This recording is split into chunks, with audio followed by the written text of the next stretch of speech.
नमस्कार, मैं हूं अनामिका गिरी और आप देख रहे हैं मेरे साथ वार्तानी ग्लोबल। बढ़ती जनसंख्या ने संसाधनों पर दबाव, भीड़-भाड़ और पर्यावरणीय गिरावट सहित कई महत्वपूर्ण चुनौतियां पेश की हैं। मानवता के लिए एक संतुलित और समृद्ध भविष्य के लिए इस मुद्दे पर ध्यान देना बेहद जरूरी हो गया है। अपर्याप्त शिक्षा और जनसंख्या नियंत्रण के बारे में जागरूकता की कमी, गरीबी और महिलाओं के लिए अवसरों की कमी जैसे सामाजिक आर्थिक कारण भी इसके लिए जिम्मेदार हैं।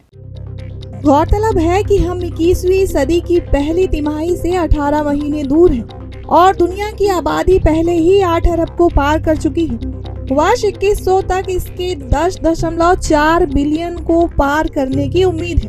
भारत मार्च में आधिकारिक तौर पे सबसे अधिक आबादी वाला देश बनते हुए चीन से आगे निकल गया है।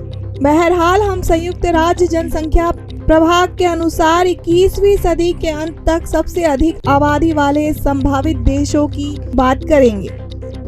संयुक्त राष्ट्र के अनुमान के अनुसार भारत की जनसंख्या मार्च के अंत तक 142.5 करोड़ तक पहुंच गई है, जो मुख्य भूमि चीन में लोगों की संख्या को पार कर गई है। वर्ष 2000 में भारत की आबादी 100 मिलियन से अधिक थी। भविष्यवाणियों के अनुसार देश की आबादी 21वीं सदी के अंत तक 153.3 करोड़ होने की संभावना है। अब यदि चीन की बात की जाए तो चीन कथित तौर पे जनसंख्या संकट का सामना कर रहा है। देश की वर्तमान जनसंख्या 1.412 बिलियन है। वर्ष 2000 में चीन की जनसंख्या 1295.33 मिलियन थी और वर्ष 2100 तक देश में 771 मिलियन लोग होने की संभावना है।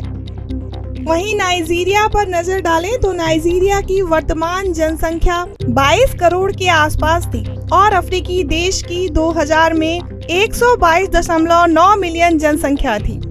संयुक्त राष्ट्र जनसंख्या प्रभाग के अनुसार वर्ष 2100 तक देश में संभवतः 546 बिलियन की जनसंख्या होगी। पाकिस्तान की बात करें तो पाकिस्तान की वर्तमान जनसंख्या लगभग 23 करोड़ है और वर्ष 2000 में यह 15.44 बिलियन थी। वर्तमान में पाकिस्तान दुनिया का 5वां सबसे अधिक आबादी वाला देश है।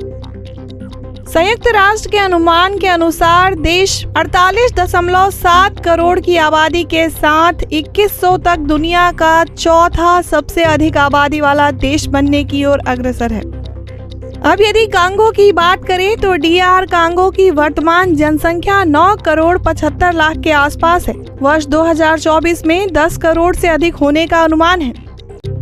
2000 में मध्य अफ्रीकी देश की जनसंख्या 48.6 मिलियन थी और संयुक्त राष्ट्र के अनुसार यह संख्या सदी के अंत तक 431 तक जाने की संभावना है। अब यदि हम अमेरिका की बात करें तो वर्ष 2000 में 282.2 मिलियन जनसंख्या थी। संयुक्त राष्ट्र के अनुसार 21वीं सदी के अंत तक अमेरिका 394 बिलियन की आबादी के साथ 5वां सबसे बड़ा आबादी वाला देश हो जाएगा। अब यदि इथियोपिया की बात करें तो इथियोपिया की वर्तमान जनसंख्या 2.6% की जनसंख्या वृद्धि के दर के साथ 12 करोड़ 33 लाख के आसपास है। वहीं वर्ष 2000 में इथियोपिया की जनसंख्या लगभग 65 मिलियन थी। संयुक्त राष्ट्र के अनुमान के अनुसार पूर्वी अफ्रीकी देश में 323 मिलियन लोगों की आबादी होने की संभावना है। वहीं इंडोनेशिया की वर्तमान जनसंख्या की बात करें तो वर्ष 2000 में यहाँ की आबादी 214.1 मिलियन थी। सदी के अंत तक इंडोनेशिया की आबादी 297 मिलियन होने का अनुमान है। तंजानिया पे नजर डालें तो तंजानिया साल 2000 में इस पूर्वी अफ्रीकी देश की आबादी 34 मिलियन थी और 2100 तक इसकी 244 मिलियन से अधिक आबादी होने की उम्मीद है। वहीं मिस्र की बात करें तो संयुक्त राष्ट्र के अनुसार सदी के अंत तक मिस्र की आबादी 205 मिलियन की होगी, जो वर्तमान जनसंख्या से लगभग दोगुनी है। साल 2000 में यहाँ की आबादी लगभग 71.4 मिलियन थी। इन 10 देशों के अलावा संयुक्त राष्ट्र जनसंख्या प्रभाग ने अनुमान लगाया है कि वर्ष 2100 तक ब्राजील की जनसंख्या 185 मिलियन, मैक्सिको की 116 मिलियन, रूस की 112 मिलियन तक पहुंच जाएगी।